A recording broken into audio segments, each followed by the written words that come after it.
भगवान कृष्ण ने देखा कि ब्रज में सब लोग बड़े तैयारियों में जुटे हुए हैं। तैयारी किसकी है ये भगवान कृष्ण नहीं जानते, जानते तो सब हैं लेकिन लीला कर रहे हैं कि नहीं जानते। आए नंद बाबा के पास, पूछा बाबा आज कोई उत्सव है क्या? कहा हाँ लाला, आज इंद्रयाग है। इंद्रयाग मतलब हर वर्ष हम सब मिलकर के देवराज इंद्र की पूजा करते हैं। पर बाबा उससे होता क्या है, क्यों पूजा करते हैं? बोले बेटा इंद्र मेघों का राजा है, इंद्र की पूजा करेंगे तो इंद्र देवता प्रसन्न होंगे, और प्रसन्न होंगे तो वर्षा होगी, और बारिश होगी तो खेतों में अनाज आएगा, अनाज आएगा तो हमारा पेट भरेगा। इसका मतलब इंद्र हमारा अन्नदाता है।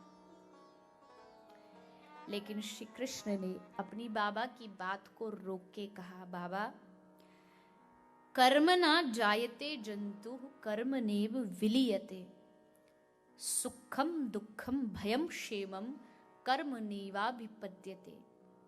बाबा आप कहते हो इंद्र हमारा जीवन दाता है।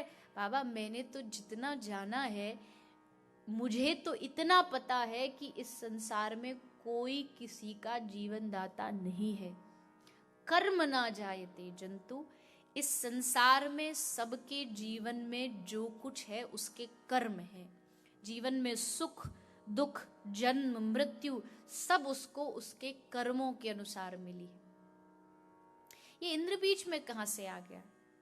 भगवान चाहते थे इस इंद्र के अभिमान को तोड़ा जाए, क्योंकि इंद्र को अभिमान हो गया कि मेरी पूजा होती है और मेरे बिना इन ब्रजवासियों का काम नहीं चलेगा।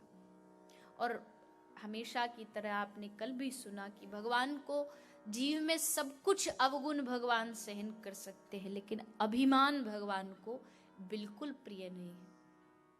इंद्र जैसा देव, उसके अंदर अभिमान आया।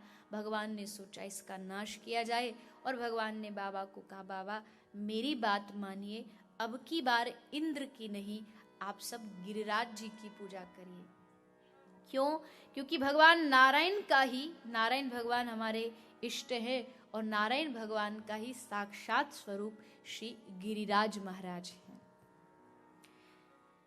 नंद बाबा ने कृष्ण की बात को मान लिया, सब ब्रजवासियों ने भी मान लिया, और सब ब्रजवासी मिलकर के श्री गिरिराज जी की तलहटी में श्री गिरिराज जी के पूजन के लिए पधारते हैं। श्री कृष्ण ने स्वयं गिरिराज जी का पूजन किया।